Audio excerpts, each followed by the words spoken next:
देखिए, आपने जो बात कही उसी से स्पष्ट है कि विपक्ष बिखरा हुआ है।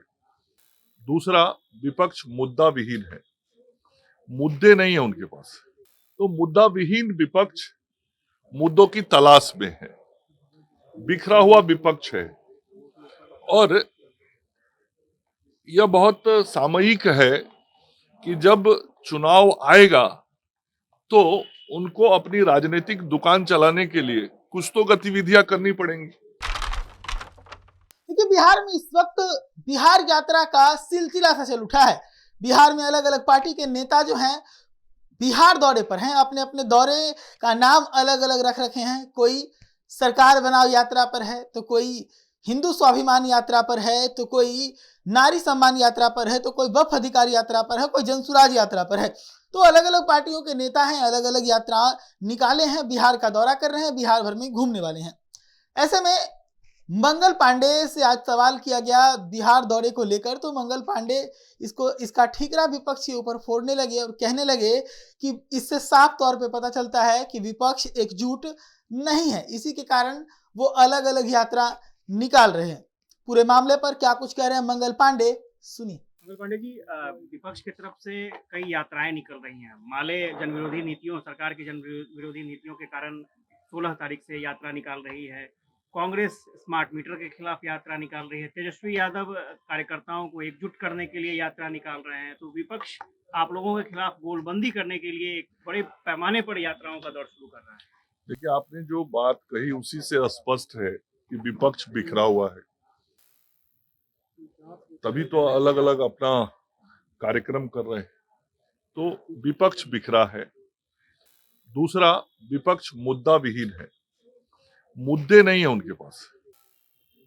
कुछ समय पहले जब वो सरकार में थे तो इन सारे कार्यों का वो समर्थन कर रहे थे।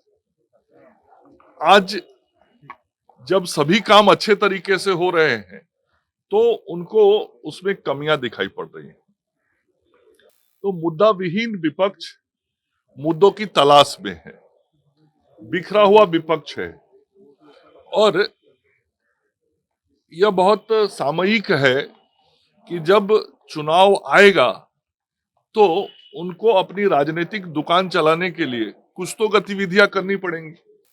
जो आज बिहार में सरकार चल रही है एनडीए की, माननीय मुख्यमंत्री नीतीश कुमार जी के नेतृत्व में, और इस एनडीए गठबंधन के जो दल हैं वो जिस तरीके से सरकार में रह के जन कल्याणकारी काम कर रहे हैं और राजनीतिक और सांगठनिक रूप से भी एकजुट होके जिस प्रकार से गांवों में जाके संगठन को भी सुदृढ़ और चुनाव के लिए तैयार कर रहे हैं और लोगों का जो जन समर्थन मिल रहा है उसके कारण विपक्ष में थोड़ा बौखलाहट भी है। और उसी का परिणाम है कि एक छोटे राजकुमार जो भी विदेश से घूम के आए हैं, अब विदेश भ्रमण कर लिया है तो अब कुछ कार्यकर्ताओं के बीच भ्रमण करेंगे। हिंदू स्वाभिमान यात्रा निकाल रहे हैं। मैंने कहा उनकी भावना है और उन्होंने अपने विचार व्यक्त किए। इसमें भी विपक्ष कह रहा है कभी विधानसभा का चुनाव है नहीं, हिंदू को एकजुट करने का जाति धर्म का राजनीति शुरू कर दिया आप लोग। मैं फिर कह रहा हूँ, ये उनकी भावना है और उनके विचार है। अच्छा, एक बड़ा हत्याकांड हुआ जिसको लेकर के बहुत चर्चा हो रही है बाबा सिद्दीकी की। ये कहा जा रहा है कि एनडीए सरकार में सब चीज ठीक ठाक नहीं है, सुरक्षित नहीं है। तेजस्वी भी सवाल खड़े कर रहे हैं। देखिए, जो भी कहीं देश के किसी भी कोने में कोई इस प्रकार की घटना होती है वो दुखद होता है और हम ऐसी घटनाओं की निंदा भी करते हैं और जो संबंधित अपराधी है उस पर कार्रवाई भी होती है। आपने देखा होगा कि जो घटनाक्रम हुआ है उसमें वहां की सरकार ने, वहां के पुलिस ने कार्रवाई भी किया है।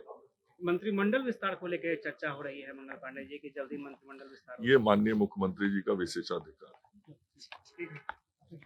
तो सुना आपने किस प्रकार से मंगल पांडे ने विपक्ष के बारे में कहा कि विपक्ष एकजुट नहीं है, इसीलिए अलग अलग यात्रा पर निकाल रहे हैं। हालांकि अगर एनडीए में भी देखें तो एनडीए में उपेंद्र कुशवाहा भी यात्रा पर हैं और उसके बाद नीतीश कुमार की भी यात्रा निकलने वाली है। तो ये सभी पार्टियां जो है एनडीए के भी हैं, अलग अलग यात्रा निकालने वाले। लेकिन मंगल पांडे ने विपक्ष पे निशाना साधा है। हालांकि देखा जाए विपक्ष की तरफ से मुकेश सहनी यात्रा पर हैं, तेजस्वी यादव यात्रा पर हैं, और उसके बाद अगर देखा जाए तो निर्दलीय सांसद पप्पू यादव यात्रा पर हैं, जनसुराज के प्रणेता प्रशांत किशोर यात्रा पर हैं और इन सभी यात्राओं को लेकर कहीं ना कहीं मंगल पांडे ने निशाना साधा है। उन्होंने क्या कुछ कहा आपने साफ तौर पर सुना। ऐसे ही तमाम खबरों के लिए जुड़े रहिए दैनिक के साथ।